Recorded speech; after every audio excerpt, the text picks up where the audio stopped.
Hello అండి. Prepare for government jobs YouTube ఛానల్‌కి స్వాగతం. సో, ఇవాళ as a part of general knowledge and daily current అఫైర్స్‌లో జాతీయ రక్షణ నిధి గురించి తెలుసుకుందాము. సో, నేషనల్ డిఫెన్స్ ఫండ్ అంటారు దీన్ని. సో, దీని గురించి మనం ఇన్ డీటెయిల్‌గా తెలుసుకుందాం.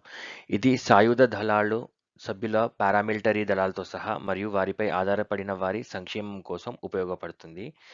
అండ్ ఈ ఫండ్‌ని పీఎం చైర్పర్సన్ గాను అంటే ప్రధానమంత్రి చైర్పర్సన్ గాను మరియు రక్షణ, ఆర్థిక మరియు హోం మంత్రులు సభ్యులుగాను ఉండి ఎగ్జిక్యూటివ్ కమిటీ నిర్వహిస్తుంది. సో, దీనికి మన ఇంపార్టెంట్ పాయింట్ వచ్చేసి ఈ ఫండ్‌కి ఎవరు చైర్పర్సన్ అంటే ప్రధానమంత్రి అండ్ రక్షణ, ఆర్థిక మరియు హోం మంత్రులు దీనికి ఎగ్జిక్యూటివ్ కమిటీ మెంబర్స్ అండి. సో, ఆర్థిక మంత్రి ఈ నిధికి కోశాధికారి. ఈ నిధికి కోశాధికారి ఎవరు అంటే ఆర్థిక మంత్రి. ఓకే. ఫండ్ యొక్క ఖాతాలు రిజర్వ్ బ్యాంక్ ఆఫ్ ఇండియా వద్ద ఉంచబడతాయి. ఎవరి దగ్గర ఉంచబడతాయండి? ఈ డబ్బులన్నీ కూడా రిజర్వ్ బ్యాంక్ ఆఫ్ ఇండియా దగ్గర ఉంచబడతాయి. ఫండ్ పూర్తిగా ప్రజల నుండి వచ్చే స్వచ్ఛంద విరాళాలపై ఆధారపడి ఉంటుంది. సో, ఇది బడ్జెట్ మద్దతు పొందదు. సో, ఇది కంప్లీట్‌లీ ఎలా అంటే ఒక చారిటీ లాగా అండి. సో, ప్రజల దగ్గర నుంచి వచ్చిన డబ్బుల విరాళాల పైన ఇది ఆధారపడి ఉంటుంది. బడ్జెట్ మద్దతును పొందదు. సో, ఈ పాయింట్ కూడా ఇంపార్టెంట్ అండి. ఓకే. సో, ఎవరి దగ్గర నుంచి మనము విరాళాలు తీసుకోవచ్చు దీనికోసం? సో, ఇది వ్యక్తులు, సంస్థలు, ట్రస్ట్‌లు, కంపెనీలు మరియు సంస్థలు మొదలైన వాటి నుండి స్వచ్ఛంద విరాళాలను స్వీకరిస్తుంది. ఓకేనా? అండ్ ఎన్‌డీఎఫ్‌కి సంబంధించిన అన్ని విరాళాలకు ఆదాయపు పన్ను మినహాయింపు సెక్షన్ 80G కింద ఉంటుంది.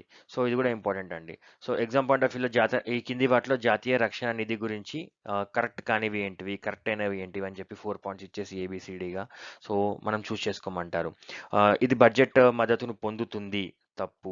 సో, ఇది బడ్జెట్ మద్దతును పొందదు. సో, ఇది కంప్లీట్‌లీ గవర్నమెంట్ స్పాన్సర్డ్ కాదండి. ఇదన్నీ కూడా స్వచ్ఛంద సంస్థలు దగ్గర నుంచి లేకుంటే మనుషుల స్వచ్ఛందంగా మన ప్రజల దగ్గర నుంచి గానీ మనం తీసుకునే ఫండ్స్ అండి.